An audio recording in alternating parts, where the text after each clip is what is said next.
Hello, welcome to my channel. In today's video, I want to talk to you all about do's and don'ts when it comes to writing your trainee while they're at basic training. Alright, so within the first 48 hours, typically when your trainee gets to Lackland, they are going to be allowed to make a phone call home. In this phone call, they will be having a script in front of them that they'll be reading that will include the address for you for when it comes to mailing your trainee. I'll have a template here. This will make it a little bit easier because when they call, I'm sure you're going to be emotional, they're going to be emotional. It just makes it a little easier to just focus on writing down the numbers instead of having to write down the entire address. They'll provide you with their unit number, flight number, squadron, all that. So I'll have that so that you can jot it down and just keep it with you. Make sure you've coordinated with them before they leave who they're going to call. That way that person can have this and be good to go for when they call. They can just write those numbers and keep going. Don't be afraid to ask them to repeat the numbers back to you. But just in case you might not have gotten it right, don't be too worried because sometime within that first week you should be getting a postcard from your trainee that will have the mailing address on the piece of paper. Now let's get into a couple of the don'ts when it comes to sending your trainee mail. Major do not do right here. Do not send them any packages.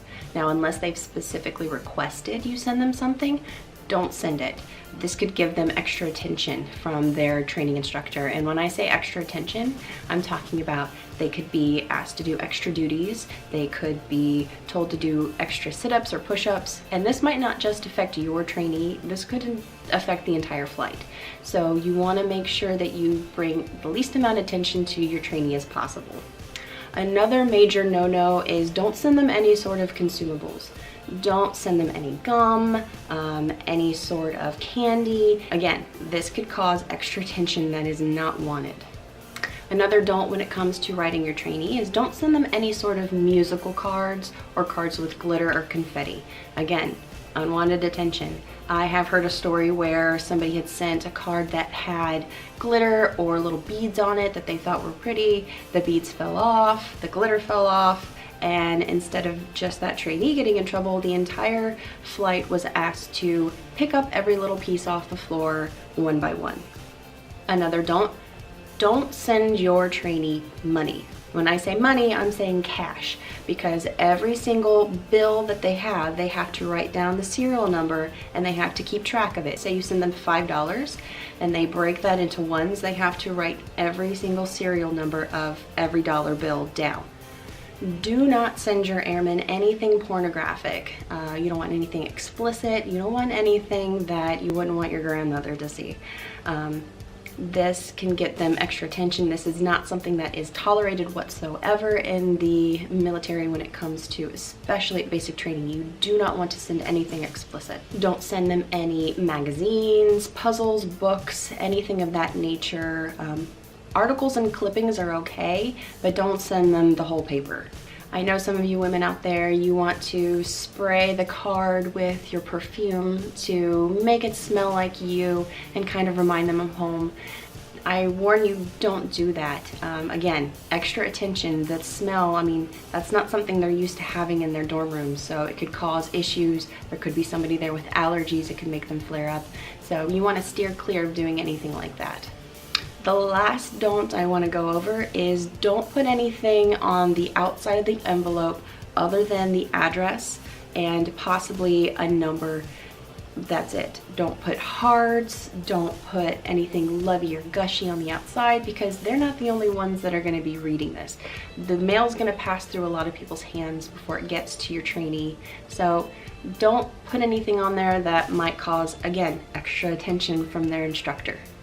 Now let's get into some do's. Do write your trainee every day. Write them as much as possible. I actually started writing my husband the day that he left on the plane. That way, as soon as I got his address, I could immediately have a letter out in the mail to him, and so it could get to him as quickly as possible. Try and be as positive and encouraging as possible in your letters. I know it's gonna get hard. It's gonna be a little rough while they're gone. You're gonna be emotional. You're gonna miss them. It's okay to let them know that you've missed them, but try and steer clear of trying to tell them anything negative. They're already going through a lot, so as happy and upbeat and positive and encouraging that you can be to them, the better.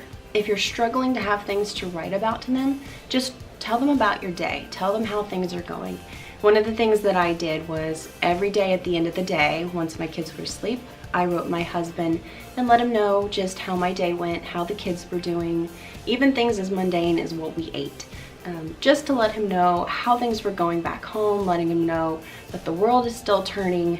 When they're at Lackland, they tend to feel like they're in a bubble. So the more that you can tell them how things are going on the outside, the better it will make them feel, knowing that things are still moving along and going along as usual, even though they're not there. If you want a couple of ideas on things that you can do outside of writing your trainee a letter, you can send them a questionnaire. I actually sent my husband one, just kind of basic questions. How he liked the food, what color belt that he wore when he ran, how quickly he was able to assemble and disassemble his gun. Things like that. I kind of typed it out. He could either circle an answer or fill in his answer, and he even added some extra stuff. Just asking him general questions. A really helpful site that I found with a lot of this information was Air Force Wing Moms. They had some really good, helpful questionnaires that you could send, or you could easily come up with your own. Another good idea is to send your trainee a postcard or a Hallmark card. If there's a holiday coming up or their birthday, something like that, feel free to pick up a Hallmark card, write a few words in there, and send it off to them. Maybe send them something with a funny picture on the front, just something to put a smile on their face.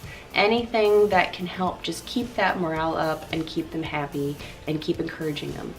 Another good thing that you can do is to include snippets from the newspaper on their favorite sports team. If you know that they like to read the comic section, don't send them the whole thing, just send them a couple clips. Disperse them throughout letters. That could help kind of put a smile on their face, give them a little chuckle. Another good idea that you could include in your letters are inspirational quotes or scripture that you think might be beneficial to your trainee. A really good tip that I can give you when it comes to writing your trainee is feel free to write a number on the outside of your envelope. I always wrote mine on the back, and then I would circle it. And then on the letter itself, I would also include that number at the very top and circle it. This is because sometimes it would take a good week for the letter that I would write for him to get to him at Lackland. And in that time, especially if it's a weekend, he might accumulate 1, 2, or 3 letters and he won't know which one to read first. So this will help him so that he knows which letter to open and in what order. This also helped us because there was a time or two where he would let me know that he had gotten letters 6, 7, and then 10, and so I knew that he was missing a couple of letters and that they were still on their way to him. He did eventually get all of the letters that I wrote. Just know that it could take a little longer for some, depending on holidays, weather, or who knows. One of the best pieces of advice I can give you when it comes to writing your trainee is to download this app called Sandboxx. It actually looks like this little guy right here. This will help you a lot, and again, this isn't sponsored, but this app will help you if you want to get a letter to your trainee the next day. They will process your letter as long as it's received between Monday and Friday before 5 p.m.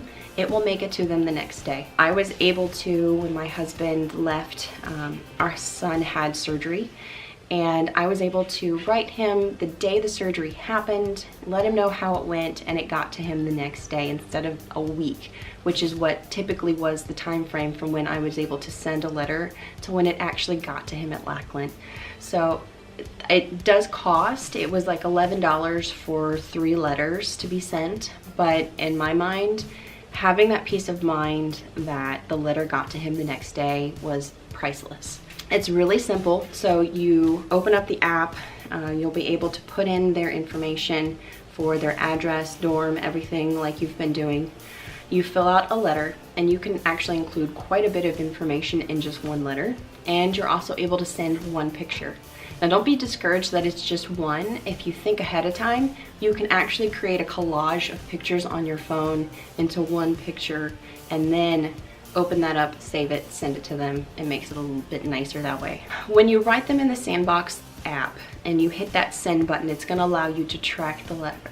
So it's gonna let you know when it leaves the shipping facility, when it gets to Lackland, who signs for it, and everything once it gets there. It's gonna look like this to them, and then they're gonna be able to open it up. And again, that's quite a bit of information that I was able to put in one. And then a picture. Once they read this letter, they're actually able to open it up even more, and it includes an envelope that they just have to stamp. It's already pre-addressed back to you, and fill it out, put a letter in there, send it back to you, and it makes things a little easier. They don't have to spend the time to write out your address. It's already done. You can also, before they leave, make sure that you send them some self-addressed stamped envelopes. So put those in their backpack before they leave. It'll make it, again, easier so they don't have to worry about writing it down or remembering an address. They already have that good to go. All they have to do is put a letter in and send it on its way. They only get a limited amount of time to write, so be patient and know that when they get the chance, they will write you. We had it planned out ahead of time that even if another family member would write to my husband, because he had a limited amount of time, he would include his responses to their letters in mine. That way he didn't have to worry about sending out multiple letters to different addresses. Don't be discouraged if you don't hear from your trainee. Don't take it personally. They could be getting in trouble. Somebody in their flight could cause for the entire flight to not get time for writing. Don't feel like it's anything against you if you don't hear from them. They've got a lot going on. They've got a lot going on emotionally, personally. They're there to learn, and a lot of their time is going to be spent studying. So just know they will write you if they can, and once you get that letter in the mail, it's going to feel like Christmas morning. I can't stress enough how important it is just to be positive and upbeat, and be sure to tell your trainee how proud you are of them. I hope this information was helpful to you guys. If you've already had a loved one that's left for basic training and you've kind of been in and out of writing them, leave below some of the tips that you had and ideas that you had when it came to writing your loved one. Leave those below so that somebody else that stops by this channel can read those and help give them some ideas. I can't wait to give you guys some more information. Thanks for stopping by. Don't forget to hit that like and subscribe button, and I'll see you in the next one. Bye.